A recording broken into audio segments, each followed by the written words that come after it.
everyone. So this is a video about week 6, and I know I didn't post anything lately. It's just been a very hard week. But so week 6 update. There's really not much to talk about because it was a complete bust.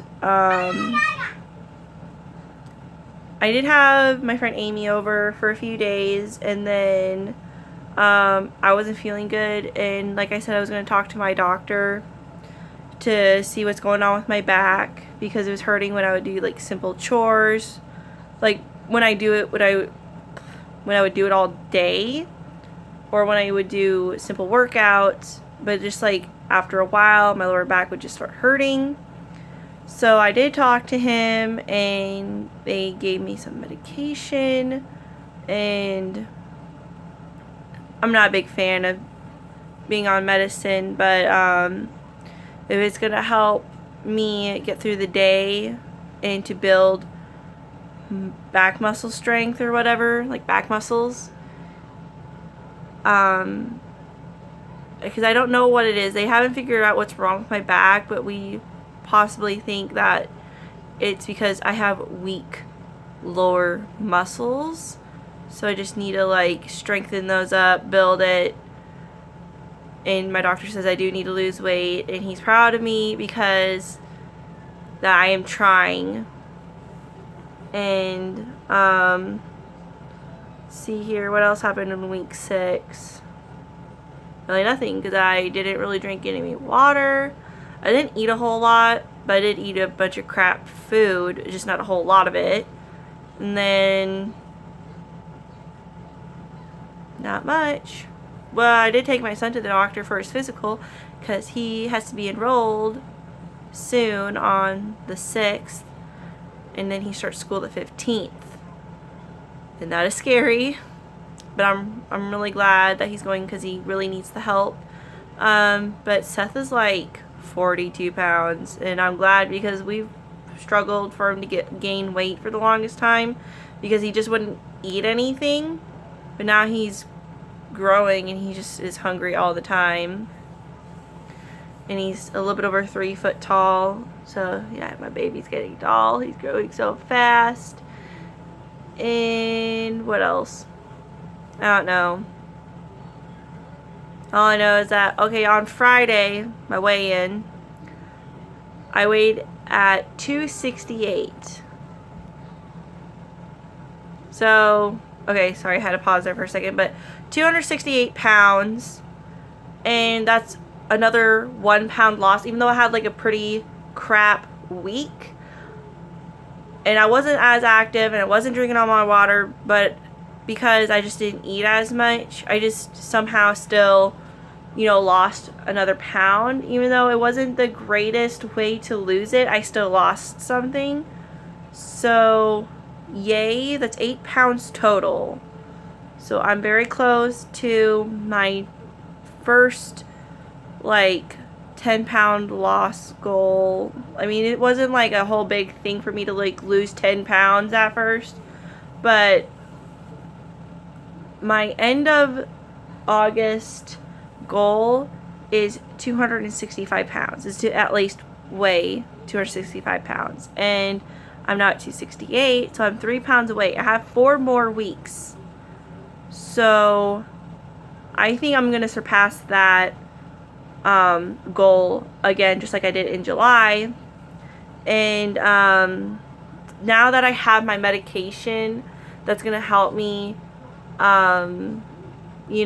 be able to tolerate the pain so I can work out and do daily chores that were really hard for me to do. I can actually do them now.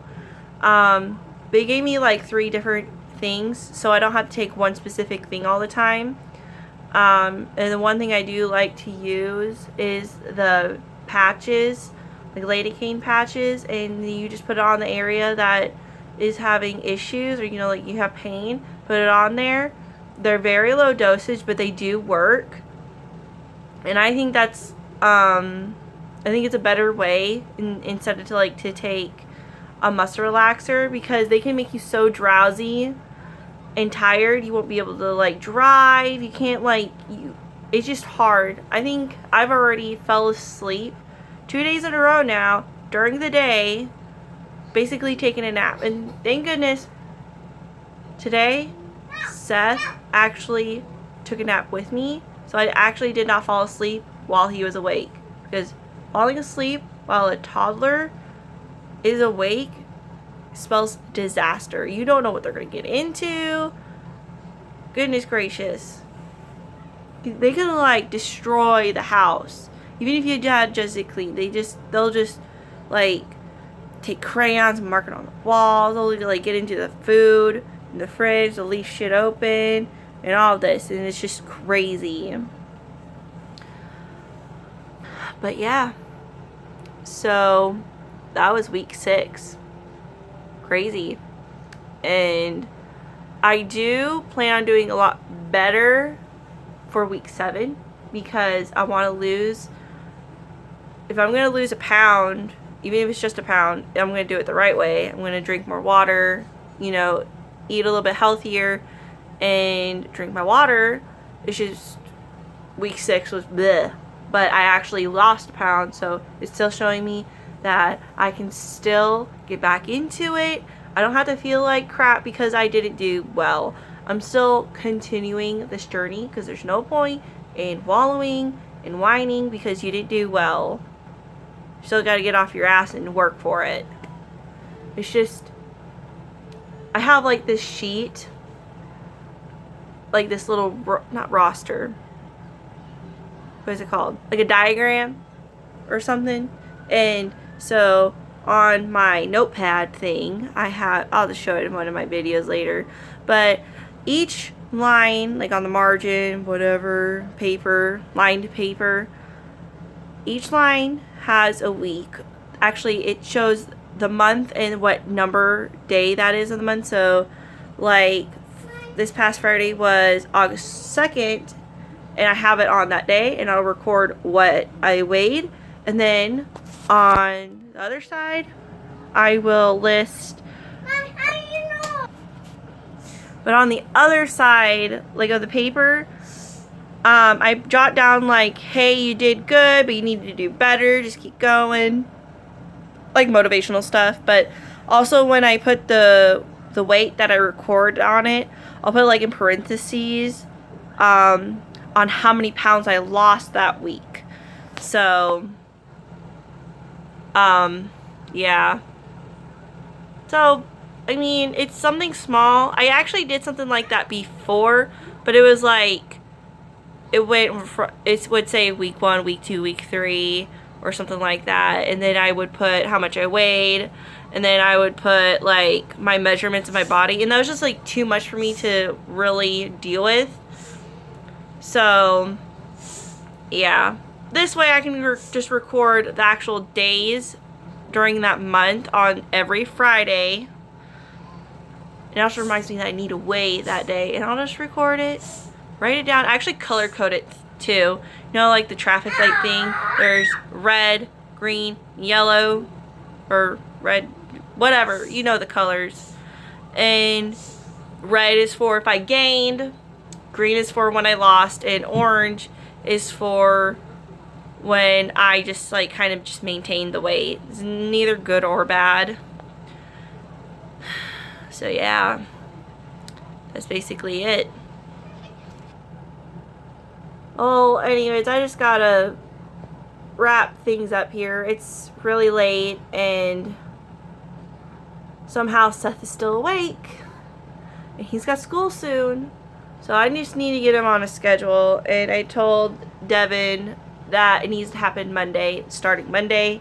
He's going to be going to bed at 8 p.m., and I'm not going to have to wake his butt up at like 6 or 6:30. That means I've got to be up around 5:30, 6 o'clock in the morning.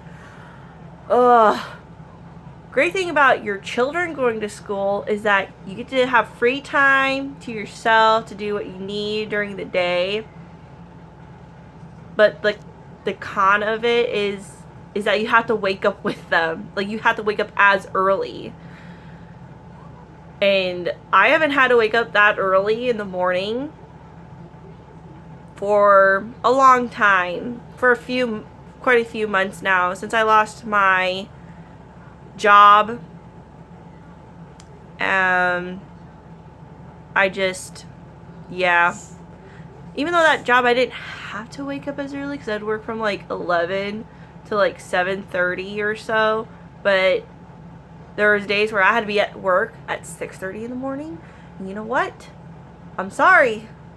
No, I actually used to work at a job where I had to be at work at 5 o'clock in the morning. Oh my god, waking up at 4 o'clock in the morning, and you have barely a toddler, and Jesus Christ.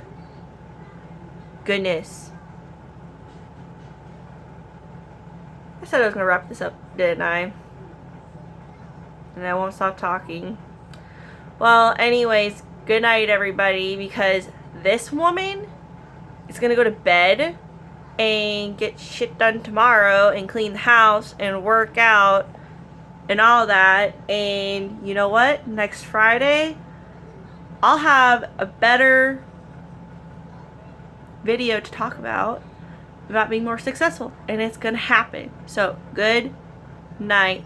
Subscribe and like, click the bell, and follow me on Instagram, which I put in my comments, not my comments, description in my last video, and I'll put it in this video. Bye.